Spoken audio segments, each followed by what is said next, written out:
Meie vahel on nüüd üks üsnagi atraktiivne kollane Hornet. Räägi sellest täpsemalt, mis mudel see selline on? Nii ta on. Tegemist on sellise kampaania Hornetiga, kus on pandud mõned hornetlikud lisad siis külge, et teda veelgi ägedamaks muuta.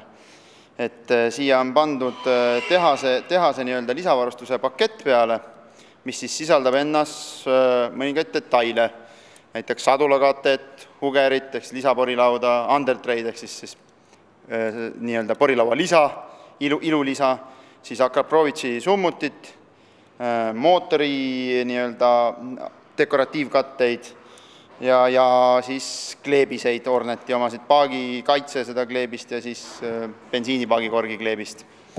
Kas see on nüüd selline mudel, mis tuli tehasest välja erilahendusena või see on nüüd teie poolt koostatud selline eriline pakkumine? See on selline Honda tehase poolt koostatud pakett just sellele rattale, et seda atraktiivsemaks teha.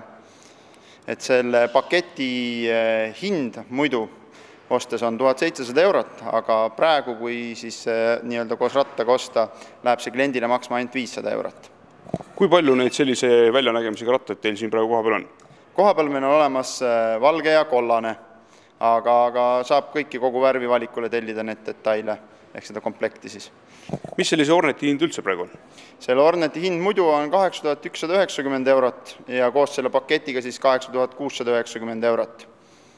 Ja võttes siis näiteks 20% liisingu sissemakset ja 5 aasta peale ja 1,9% soodusintressiga tuleb selle ratta kuumakseks 121 €, mis ei ole minu arust üldse paha kuumakse sellise šefi ratta eest.